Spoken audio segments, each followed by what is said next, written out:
सबसे पहले तो मैं मीडिया भाइयों का धन्यवाद करता हूं। बहुत दुख की बात है, जैसा कि हम सभी लोग जानते हैं, पिछले 40-45 साल से ये यात्रा चल रही थी और हमारे जो लोकल कमेटी है तो उन्होंने बहुत अच्छे तरीके से चलाया। हमें बड़ी खुशी थी, हम लोग शाना बशाना इनके साथ है, कहीं भी किसी किस्म की दिक्कत नहीं हुई। मगर बड़े अफसोस के साथ कहना पड़ रहा है कि बीच में कुछ जम्मू और मचेल के बीच में कुछ इनको आपस में मिसअंडरस्टैंडिंग हुआ, उसके कारण उसके बाद जो 2019 के बाद कोविड भी चला, 2-4 साल वो हमारे चले गए। उसके बाद जहाँ तक कि सुनने में आया कि कोर्ट के केस था, कोर्ट के केस होने के बावजूद जब कोर्ट ने क्लियर कर दिया, डिसीजन क्लियर हो गया संस्था के पक्ष में, तो ये 22 बरी हो गए। और उसके बावजूद भी बहुत दुख के साथ मुझे कहना पड़ रहा है, गवर्नमेंट ने इस कमेटी को अपने हाथ में रखा। हम बिल्कुल इसके खिलाफ हैं, इसके विरोध हैं। हम चाहते हैं कि हमारे यहाँ अपना एक लोकल बोर्ड बने, संस्था जैसे पहले चलता था वैसे चलाया जाए। हम शाना बशाना अपने बॉर्डर वालों के साथ है। तो इसके साथ आप सभी को पता है कि हमें ये जो सरकारी ये कोई तंत्र जो है, ये डीसी डिविजनल कमिश्नर कोई भी चलाएगा, हम इनके पक्ष में नहीं है, ये नाकाम है। जय माता दी। सबसे पहले तो मैं सर्वशक्ति मां चंडी को नमस्कार करता हूं और आप मीडिया के सभी मेरे भाई, आपका धन्यवाद करता हूं कि आप आए और यहाँ जितने भी हम सीनियर सिटीजन इकट्ठा हुए हैं, आप हमारे समक्ष आए और हमारी बात सरकार तक पहुंचा रहे हैं। ये जो मसला है, ये चंडी माता मचेल जो है आदि शक्ति है। इस आदिकाल से माता यहाँ पे रही है। जब भी देश में या इस इलाके पर कभी किसी किस्म की कोई भी आफत आई है तो चंडी माता मचेल ने उस आफत से यहाँ के लोगों को बचाया। चंडी माता मचेल सिर्फ हिंदुओं की आस्था नहीं है, ये पूरे यहाँ जितने भी रहने वाले हैं सबकी आस्था है। ये हमारे यहाँ के लोगों की आस्था है, यहाँ की श्रद्धा है, विश्वास है, हमारी आत्मा, हमारी रूह है। चंद साल पहले यहाँ कुछ शरारती तत्वों ने इसमें कोई बिगड़ डालने की कोशिश की, जिसकी वजह से कोर्ट केसेस भी हुए, बड़ा कोर्ट में भी इशू चलता रहा। उसके बाद वहाँ से भी इसका डिसीजन आ गया। अब सुनने में आया है कि सरकार ने इसकी एक कमेटी तश्कील दी है, जिस कमेटी में 2-4 सरकारी अधिकारी और रखे हुए हैं जो इस संस्था के मैनेजमेंट को, इस यात्रा के मैनेजमेंट को देखेगी और चलाएगी। मैं अपने ओर से और पार्टी के वासियों की ओर से ये कहना चाहता हूँ कि हम लोग जो इतनी पूरी हमारे सबकी आस्था है, विश्वास है, श्रद्धा है, हमारी परंपरा है, हम क्या इस मैनेजमेंट को आज तक चलाते गए, क्या आज नहीं संभाल सकते? हमारा सरकार से ये कहना है कि यहाँ एक हिंदू बोर्ड तश्कील दिया जाए, जो एक ट्रस्ट बनाया जाए, जो जिस ट्रस्ट का ट्रस्टी पाडर हो, क्योंकि पाडर एक देव भूमि है। यहाँ बहुत सारे शक्ति के केंद्र हैं, बहुत सारी देव भूमि है, बहुत सारे मंदिर हैं। यहाँ एक ट्रस्ट बनाया जाए जो जिसका ट्रस्टी पाडर हो और पाडर के साथ बाकी लोग भी, जहाँ भी जितने भी श्रद्धालु हैं वो इसमें जुड़े। और पाडर के लोग, हमारे जितने भी यहाँ की आस्था है ये चंडी माता मचेल से जुड़ी है। आज अगर सरकार के जो ऑफिसर हैं वो अगर अच्छे हैं, कल और कोई सरकार होगी, परसों और कोई ऑफिसर आएंगे, तो इसमें क्या क्या रंग डालेंगे, क्या क्या कानून लाएंगे, हमें ये चीज कतई मंजूर नहीं है। हम चाहते हैं कि यहाँ का एक ट्रस्ट बने, जो ट्रस्ट इस मचेल माता के यात्रा को चलाए और इसका ट्रस्टी जो है वो पाडर हो। आज के इस प्रेस वार्ता में मीडिया बंधुओं का हार्दिक अभिनंदन करता हूँ और पार्टी के जितने भी बुद्धिजीवी जो मां भगवती के जो सेवा में अपनी पूरा जीवन लगाया है, इनकी भी इस प्रेस कॉन्फ्रेंस में मौजूद रहने के लिए इनका भी धन्यवाद करता हूँ। मुझे ये सुनकर और देख करके बहुत बड़े आश्चर्य होता है। हम आज ये चाहते थे कि सरकार ऐसा कोई उपाय ढूंढे जिससे इस मचेल यात्रा को, जो पिछले 40-50 साल से बड़ी अच्छी तरह से फल फूल रही थी, उसके इस फल फूलने के पीछे सबसे बड़ा राज जो है, जो यहाँ माता मचेल माता की एक सर्वशक्ति सेवा संस्था के नाम से एक कमेटी काम करती थी, जो गवर्नमेंट के बाई लॉज के मुताबिक इनको रिकग्नाइजेशन मिली थी।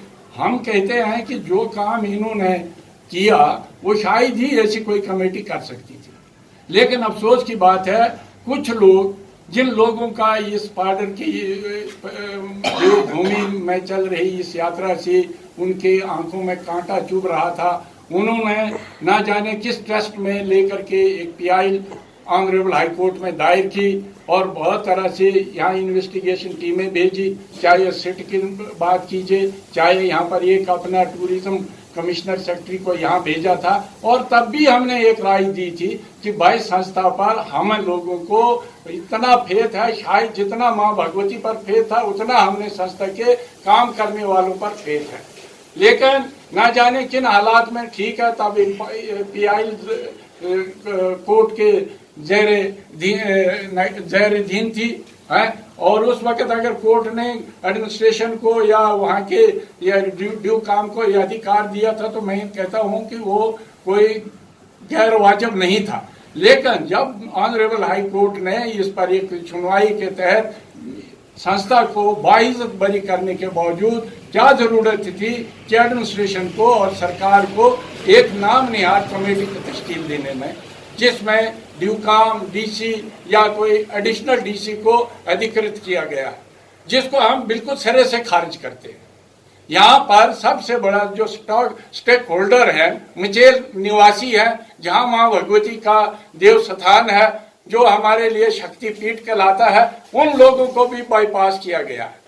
मैं कहता हूँ, मैं सरकार से और से यही गुजारिश करूंगा, आज की सरकार को होल्ड करने वाले एलजी साहब हैं, उनको चाहिए था कि यहाँ की संस्था के जो अकाउंट सीज किए गए थे उनको रीओपन किया जाना चाहिए था, और संस्था को बाइज्जत बरी करार देने के साथ साथ हमारी जो जिस वक्त भी संस्था ने या किन लोगों ने हमारी यहाँ की चुनिंदा असेंबली में भी एक रेजोल्यूशन लाया था कि एक बिल पास करने की कोशिश करवाई थी कि नहीं जी यहाँ पर एक ये श्राइन बनाया जाए, तो मैं उस वक्त के स्पीकर साहब को और टूरिज्म मंत्री को भी धन्यवाद देता हूँ, जिन्होंने संस्था के प्रति एक आस्था और विश्वास जता करके कहा था कि ये बड़ा रिमार्केबल काम कर रही है, क्या वजह है आप लोग क्यों श्राइन की मांग करते हैं जबकि संस्था वहां काम कर रही है। हम कहते हैं कि संस्था पर हमें विश्वास है, संस्था जो है सर्वप्रिय है और संस्था जो है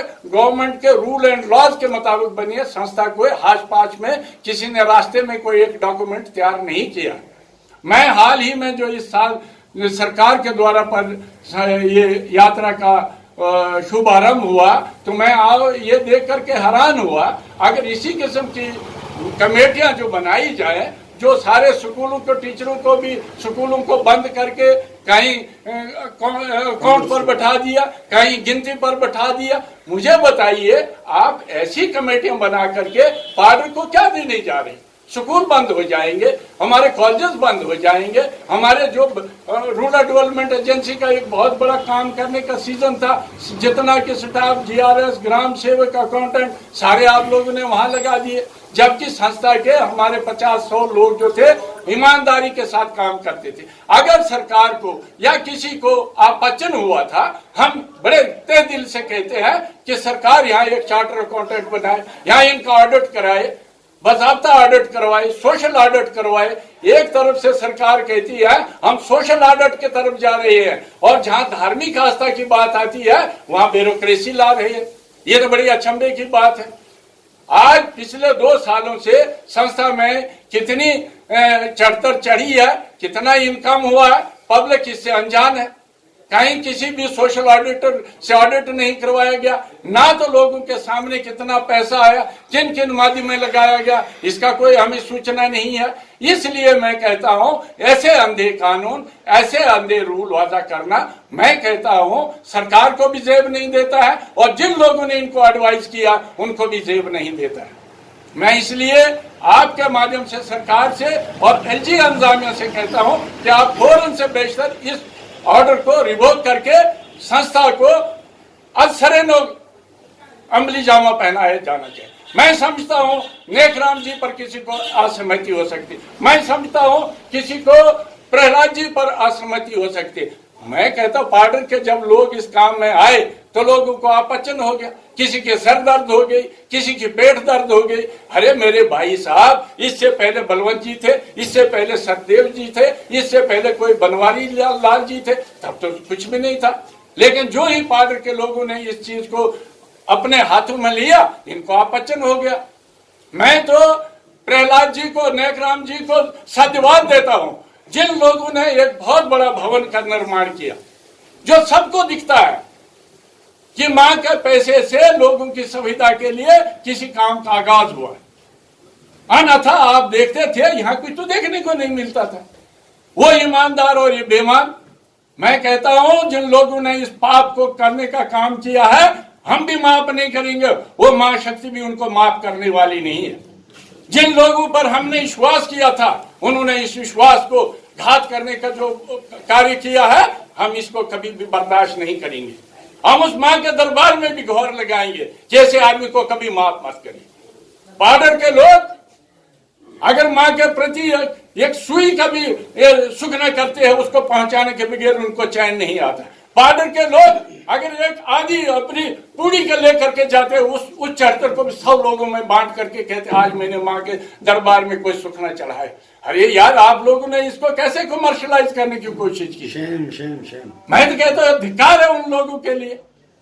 मैं आपको जिंदा सबूत देता हूं, मैंने इससे पहले भी श्राइन बोर्ड का मुखालफत की थी। मैं कहता मैं किसी श्राइन को नहीं चाहता। हम मां के सपूत है, हम मां की सेवा नहीं कर सकते, हम तो कपूत हो जाएंगे।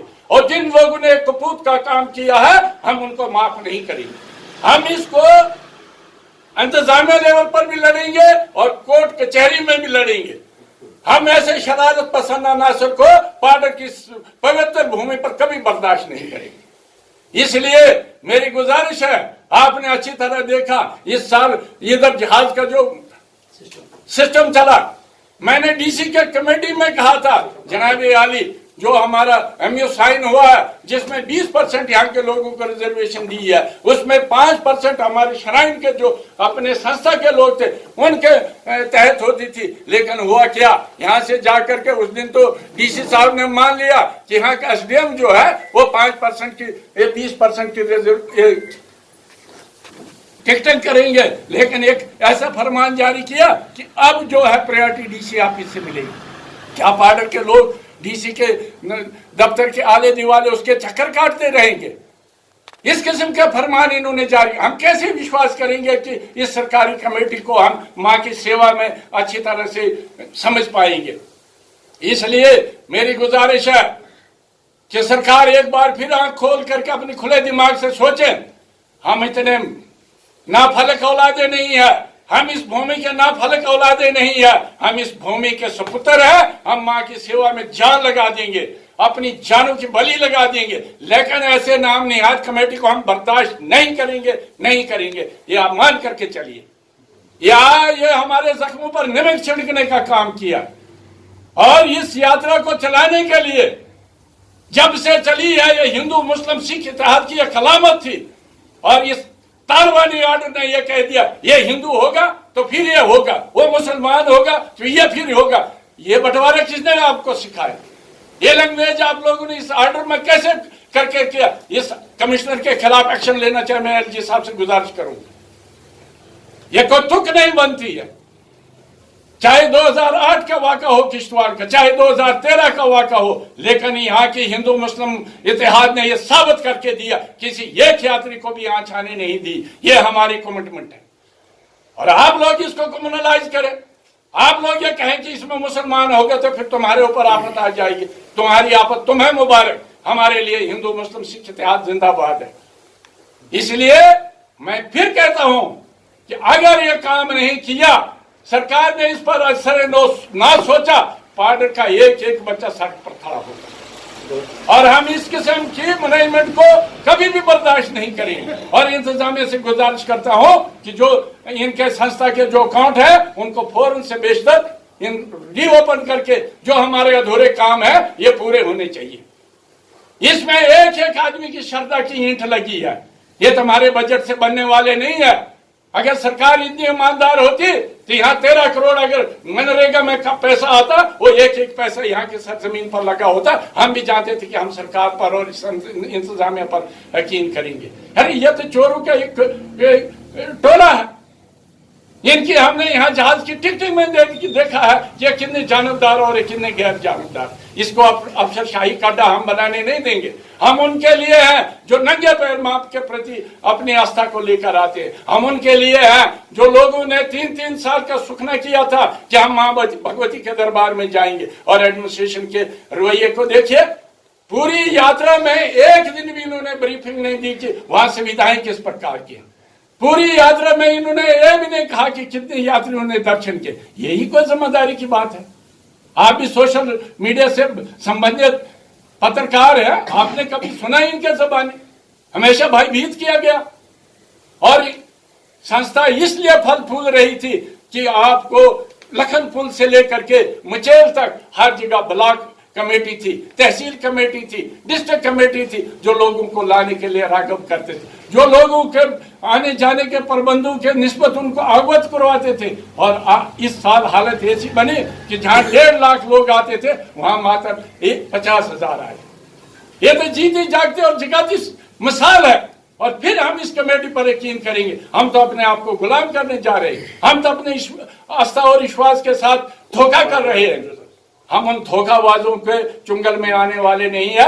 इसलिए मैं ज्यादा आपका समय नहीं लेना चाहता हूं। मैं आपसे भी यही निवेदन करूंगा, आप भी यहाँ के रहने वाले, आपने भी बहुत सारी पत्रकारिता की है, आपने भी सारी इस सरजमीन का मुआयना और मुलाजा किया है कि ये लोग दगाबाज है। हम दगाबाजों के चुंगल में आने वाले नहीं है। मैंने बार बार कहा, आज एक सरदार एक अकेला होगा, वो गुरुद्वारे को सरकार के हवाले या डीसी के हवाले नहीं करेगा। एक मुसलमान अकेला होगा, वो अपनी किसी आस्था और विश्वास वाले पात्र के सरजमीन या उस स्थान को सरकार के हवाले नहीं करेगा।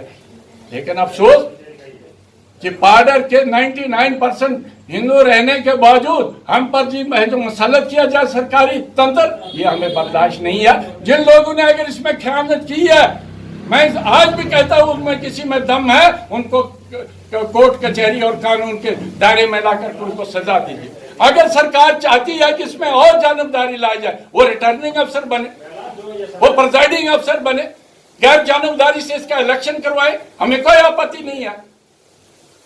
जो सबसे बड़े स्टेक होल्डर हमारे लंगर देने वाले, उनका कहीं जिक्र ही नहीं होता कमेटियों में। मैं कहता सबसे बड़े उन लोगों को रखा जाए जिनके आस्था से यह चल रहा है। वो लोग जिन्होंने एक पैसा भी नहीं लगाया, वो लोग जो सफेद पोश बन करके तो हम पर आंख दिखाए, हम उनको बर्दाश्त नहीं करेंगे। इसलिए मैं आपका ज्यादा समय नहीं लेना चाहता हूं। मैं जो बोलता हूं वो मैं करके दिखाऊंगा। मेरी जान लग जाए, मैं अपने कमिटमेंट से बाहर नहीं हटूंगा। मुझे इस कमेटी पर तब भी उतना विश्वास है, आज भी है और आगे भी होगा। क्यों? मैं उन मान्यताओं से संबंध रखता हूं जो एक पैसा भी अगर मां भगवती के नाम पर रखता है, वो उसमें खयानत करने की कभी भी जुर्त नहीं करता। हम वो लोग नहीं है कि हम कमर्शलाइज किसी वाक़े को लेकर के इस काम में आएंगे। लिहाजा जिन लोगों ने काम किया, मां भगवती उनको शक्ति दे, अपने चरणों में रहने की भक्ति दे और आगे भी अपने काम को उसी तरीके से सर अंजाम दे। हम आपके साथ हैं। जय हिंद, जय भारत, जय मां भगवती।